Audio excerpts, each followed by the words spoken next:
আমার শ্বশুরবাড়ির সবাই আমাকে পছন্দ করত শুধু একজন ছাড়া, আর সে হলো আমার শাশুড়ি আম্মা।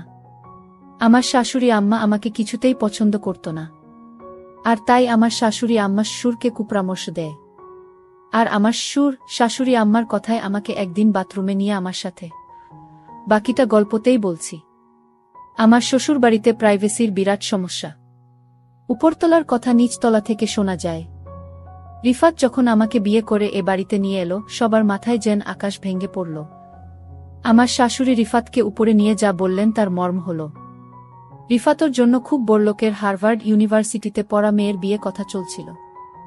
এর মাঝে রিফাত কেন একটা গরিব গুরবা মরহুম সাংবাদিকের মেয়েকে বিয়ে করে এনেছে?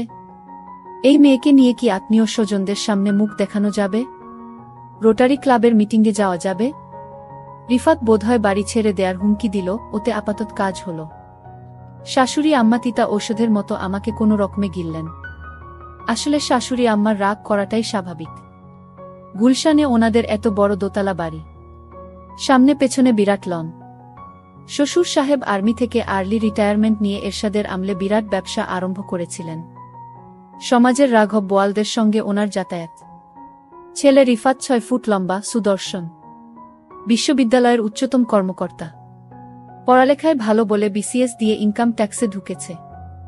সেই ছেলে কিনা এমন একটা মেয়েকে ঘরে এনেছে যার বাবা তো নেই, আদাবরে কোনোরকম বাড়ি ভাড়া করে থাকে। আমার শ্বশুর সাহেব মনে হলেন না এ নিয়ে বিশেষ ভাবিত। তিনি প্রথম দিন থেকেই একটা নিরপেক্ষ অবস্থান নিলেন। আমাকেও দুঃখ দিতে চাচ্ছেন না, আবার শাশুড়ি আম্মাকেও খেপাতে চাচ্ছেন না। হয়তো কখনো ডাইনিং রুমে আমার সঙ্গে একটু হেসে কথা বলছেন। শাশুড়ি আম্মা ঢোকার সঙ্গে সঙ্গে আড়ষ্ট হয়ে খাবারে মন দিলেন। রিফাত সকালে অফিস চলে যায়, বাবা চলে যান ব্যবসার কাজে। সংসারের নৌকায় অস্বস্তির ঝড়ে দুলতে থাকি আমি আর শাশুড়ি আম্মা। প্রথম 1 মাস শাশুড়ি আম্মা আমার সঙ্গে একটুও কথা বলেননি। এমনভাবে দৃষ্টি হানতেন মনে হতো আমি কোনো ডাকিনী যোগিনী, টাকার লোভে ওনার ছেলের মাথা খেয়েছি। এর মাঝে আল্লাহর বিচার, শাশুড়ি আম্মা হঠাৎ মাথা ঘুরে বাথরুমে পড়ে গেলেন। আমি গিয়ে তাড়াতাড়ি ওনাকে মেঝে থেকে টেনে ওঠালাম, কাঁধে ভর দিয়ে ওনাকে বিছানায় নিয়ে শোয়ালাম। আমি একটা গামছায় বরফ ভরে ওখানে চেপে ধরলাম। শাশুড়ি আম্মা খানদানি পরিবারের অভিজাত মহিলা। আমি স্পর্শ করামাত্রই কেমন শক্ত আর আড়ষ্ট হয়ে গেলেন। মনে হলো আমি চলে গেলেই বাঁচেন। আমি বরফ হাতে নিয়ে বললাম, আপনার অনেক কষ্ট হচ্ছে, আমি আপনারে যত্ন করি। আম্মা, খুব ব্যথা লাগছে বুঝি? শাশুড়ি আম্মা শুকনো গলায় বললেন, সুরাইয়াকে ডাকা হোক। সুরাইয়া আমাদের কাজের মেয়ে, আজ আসেনি। আমি বললাম, সুরাইয়া তো আজ আসেনি আম্মা, দারোয়ান ভাই আছে। 1 গ্লাস পানি আনা হোক। আম্মা, এভাবে প্যাসিভ ভয়েজে না বলে অ্যাক্টিভ ভয়েজে কথা বললে ভালো লাগতো। শাশুড়ি আম্মা কটমট করে তাকিয়ে বললেন, পানি আনছো না কেন? আমি পানি এনে বললাম, আমার একটা নাম আছে, টুম্পা। আপনার ছেলে বলে টুম্পুমনি। আপনার তো কোনো মেয়ে নেই, টুম্পা বলে ডাকবেন, দেখবেন মনটা ফুরফুরা লাগবে। মা কোনো জবাব দিলেন না, ধক ধক করে পানি খেয়ে পাশ ফিরে শুয়ে পড়লেন। শাশুড়ি আম্মা প্রথম আমার রান্না খেতেন না। বাথরুমে পড়ার পর থেকে খাওয়া আরম্ভ করেছেন। আমি রুই মাছের মাথা, ইলিশ মাছের পেটির টুকরো শাশুড়ি আম্মার দিকে এগিয়ে দিই। শাশুড়ি আম্মা প্রশংসা অপ্রশংসা কিছুই করেন না। আমার শ্বশুর সাহেব কম বেশি শাশুড়ি আম্মাকে অনুসরণ করেন, সংসারে খামোখা ঝামেলা পাকাতে চান না। সেদিন চিংড়ির দোপেয়াজা রাঁধছি, শাশুড়ি আম্মা কি কাজে কিচেনে এসেছেন। আমি চামচে একটু দোপেয়াজা এগিয়ে দিয়ে বললাম, মা টেস্ট করে দেবেন কেমন হয়েছে। মা কটমট করে আমার দিকে তাকিয়ে চামচ থেকে দোপেয়াজা চাখলেন। তারপর বললেন, বাড়িতে নারকেলের পাউডার আছে, ওটা দিয়ে মালাইকারি রেঁধো, মজা হবে। যাওয়ার সময় একবার ঘুরে বললেন, এটাও খারাপ না, তোমার বাবা পছন্দ করবেন। আমার নিজের মা খুব সংকোচে মাঝে মাঝে ফোন করেন। আমি যে এভাবে হুট করে বিয়ে করব সেটা মাও জানতেন না। অথচ আমি এ বাড়িতে আসার 3য় দিন আমার শাশুড়ি আম্মা মাকে একচোট কথা শুনিয়ে দিয়েছেন। মা ফোন করলেই জানতে চান আমি কেমন আছি। আমি জানাই খুব ভালো আছি। মা কি বুঝেন কে জানে, মন খারাপ করে ফোন রাখেন। এভাবে মাসের পর মাস কেটে যাচ্ছিল। শাশুড়ির মনের তাপমাত্রা কিছুতেই 0 ডিগ্রি সেলসিয়াসে উপরে ওঠানো যাচ্ছিল না। সম্পর্কের বরফ গলতে সময় লাগছিল। অবশেষে একদিন সন্ধ্যায় আমি শাশুড়ি আম্মার প্রাণ ভোমরার সন্ধান পেলাম। আমাদের বাড়িতে রাত 8টায় খাওয়ার নিয়ম। রাতের খাওয়া শেষ হলে একটু গুছিয়ে আমি সোজা বেডরুমে চলে যাই। তখন থেকে সকাল 7টা পর্যন্ত সময়টা রিফাত আর আমার। এই সময়টা আমি অর্জন করি সারাদিন শাশুড়ি আম্মার অবহেলা সহ্য করে। পারতপক্ষে তখন আমি ঘর থেকে বের হই না। আমি আর রিফাত মনের সুখে মুভি দেখি। সেদিন কি কারণে বেরিয়েছি? ওমা, দেখি ড্রয়িং রুমে শাশুড়ি আম্মা একা একা খিল খিল করে হাসছেন। ওনার এরকম হাসি আমি কখনো শুনিনি। দরজার কাছে গিয়ে দেখলাম শাশুড়ি আম্মা স্টার প্লাসে শ্রীমান শ্রীমতী নামের এটা সিরিজ দেখছেন। আমি আস্তে করে গিয়ে শাশুড়ি আম্মার পাশে বসলাম। আম্মা একবার কটমট করে আমার দিকে তাকালেন, তারপর আবার টিভিতে মনোনিবেশ করলেন। হাসির মুভি তো চাইলেও গম্ভীর থাকতে পারছিলেন না, একটু পর পর ফিক করে হাসছিলেন। আমিও হাসিতে যোগ দিয়ে বললেন, আম্মা দেখেন মনীষা এটা কি করল। যাই হোক, আমি শাশুড়ি আম্মাকে সবসময় হাসি খুশি রাখার চেষ্টা করতাম, কিন্তু শাশুড়ি আম্মা আমাকে পছন্দ করত না। শাশুড়ি আমার সাথে সবসময় আচরণ খারাপ করে। মনে হয় এ বাড়িতে আমি তাদের শত্রু। আমার স্বামী আমাকে অবশ্যই পছন্দ করে, কিন্তু আমার শাশুড়ি আম্মা আমাকে পছন্দ করে না। এক রাতে শাশুড়ি আম্মা আমার শ্বশুরের সাথে কানাকানি করছে। ফিসফিস করে আমার বিরুদ্ধে কি যেন বলল, আমি তেমন কিছু বুঝতে পারিনি। তবে এরপর দিন থেকে বাড়িতে আমি আমার শ্বশুরকে অন্যরকম দেখতে পেলাম। শ্বশুর আমাকে আগে যেভাবে বুমা বলে ডাকতেন, আজ আর তার মুখে সেই মধুর ভাষা নাই। প্রতিদিন সকালে নাস্তা করার সময় শ্বশুর আমাকে নিয়ে একসাথে নাস্তা করতেন, কিন্তু আজ আমাকে ডাক দেয়নি একসাথে নাস্তা করার জন্য।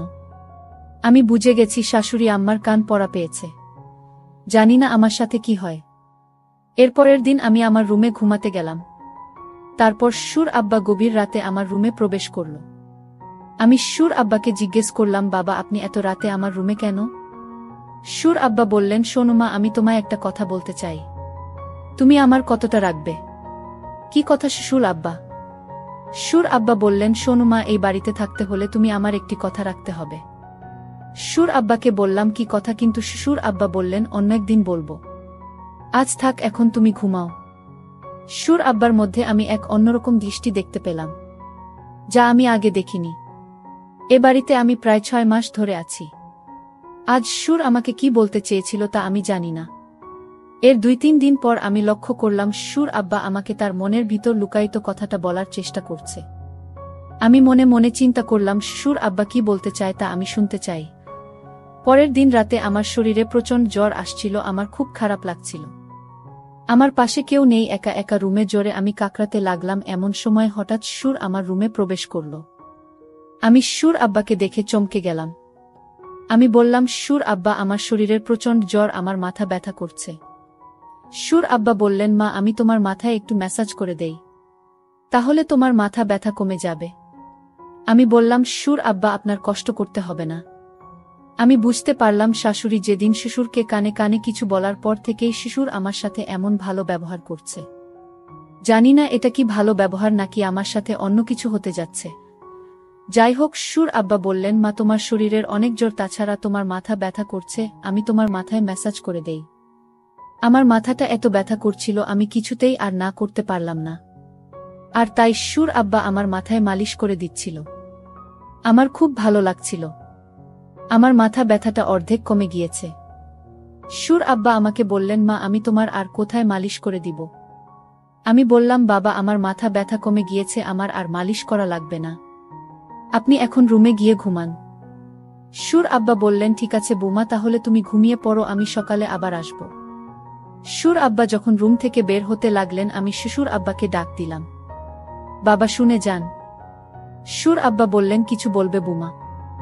আমি বললাম, বাবা আপনি আমাকে কি কথা বলতে চেয়েছিলেন?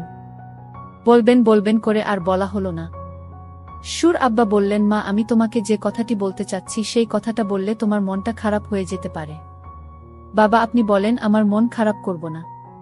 আপনি আমার বাবার মতো, আপনি যা বলবেন আমি তা মেনে নিব।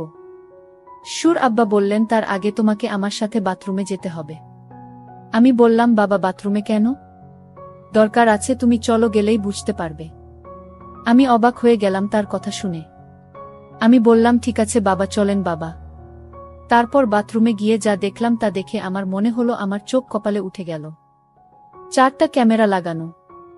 আমি বললাম, বাবা এখানে ক্যামেরা লাগনো কেন? বাবা বললেন তোমার শাশুড়ি আম্মা এই ক্যামেরা লাগিয়েছে। আমি জিজ্ঞেস করলাম কেন এখানে ক্যামেরা লাগানো হয়েছে। সুর আব্বা বললেন তোমাকে ব্ল্যাকমেইল করার জন্য এখানে ক্যামেরা লাগানো হয়েছে। তোমার স্নানের অনেক ভিডিও তোমার শাশুড়ি আম্মার কাছে আছে। আমি বললাম সুর আব্বা আমি যেদিন প্রথম বাথরুমে স্নান করতে এলাম সেদিন আমি এই ক্যামেরা লক্ষ্য করছিলাম। আর তারপর থেকে আমি এই বাথরুমে স্নান করি নাই। আমি এই বাড়িতে যেদিন পা রাখলাম সেদিনই বুঝতে পারলাম আমার শাশুড়ি আম্মা আমাকে এ বাড়ি থেকে তাড়ানোর জন্য আমার সাথে এমন কিছু একটা করবে। কিন্তু আমি তো আর বোকা না, আমিও সতর্ক হয়ে গেলাম। সুর আব্বা আমাকে বলল তাহলে আমি যে ভিডিও দেখলাম সেটা কার ভিডিও? আমি বললাম বাবা আপনি ভালো করে লক্ষ্য করে দেখেন সেটা আমি না, আপনার নিজের মেয়ের ভিডিও। বোমার কথা শুনে চমকে গেলাম। আমার মেয়ের ভিডিও আর আমি চিনি না। সুর আব্বা আমার কথা শুনে দৌড়ে শাশুড়ির রুমে গেল আর বলল ভিডিও প্লে করো, এটা তো বোমার ভিডিও না, এটা আমাদের নিজেদের মেয়ের ভিডিও। তুমি যার ভিডিও ইন্টারনেটে ছেড়ে এ বাড়ি থেকে বের করতে চাইছো সেটা তো বোমা না, সেটা আমাদের নিজেদের মেয়ের ভিডিও। সুর আব্বার কথা শুনে চমকে গেল শাশুড়ি। আমি তখন আমার শাশুড়ি আম্মাকে বললাম দেখুন আপনারা আমাকে যতটা বোকা ভাবছেন আমি ততটা বোকা না। আপনারা আমার মানসম্মান নষ্ট করতে চেয়েছিলেন, কিন্তু আল্লাহর কি খেলা, এখন আপনার মেয়ের মানসম্মান নষ্ট হতে চলেছে। শাশুড়ি বলল তুমি তো অনেক চালাক মেয়ে, আমি ভেবেছিলাম তুমি বোকা, আজ দেখলাম তুমি তো অনেক পাকা একটা মেয়ে। এমন সময় আমার স্বামী আমার ঘরে এসে হাজির, আমাদের কথাগুলো শুনছিল। আমাদের কথাগুলো আমার স্বামী শুনে মাকে বললেন মা আপনি আপনার বুমাকে এমনটা করতে চেয়েছিলেন। আপনার বুমাকে পছন্দ না হলে আমাকে বলতেন, আমি এ বাড়ি থেকে আমার স্ত্রীকে নিয়ে চলে যেতাম। তখন হুট করে শ্বশুর বলে উঠল তোমার মা চেয়েছিল এ বাড়ি থেকে কিভাবে বুমাকে তাড়ানো যায়। তোমার মা আমাকে কানপড়া দিয়ে বলেছিল এমন কিছু তোমার স্ত্রীকে খাওয়াই যেন সে তিলে তিলে মারা যায়। আমার পক্ষে এটা করা সম্ভব হলো না, কারণ আমারও তো একটা মেয়ে আছে। আমি বুমার প্রতি এমন অত্যাচার করতে পারলাম না। বুমা যেদিন জ্বরে তরতর করছিল, মাথা ব্যথায় কাকড়াচ্ছিল, সেই দিন তার মুখখানা দেখে আমি তার মায়ে পড়ে যাই। আর সেই দিন থেকে সিদ্ধান্ত নেই এই বাড়ি থেকে আমি বুমাকে কিছুতেই যেতে দিব না। সুর আব্বা বললেন পরের মেয়ের ক্ষতি করতে গিয়ে এখন নিজের মেয়ের ক্ষতি হচ্ছে। সুর আমার স্বামীকে বললেন বাবা তোকে আমি গুলশানে আরও একটা বাড়ি কিনে দিচ্ছি, তুই সেখানে বুমাকে নিয়ে চলে যা, নতুন করে সংসার শুরু কর। শাশুড়ি আম্মা তখন হাউমাউ করে কান্না করে বলল আমার ভুল হয়ে গেছে বুমা, তুমি আমায় ক্ষমা করে দাও।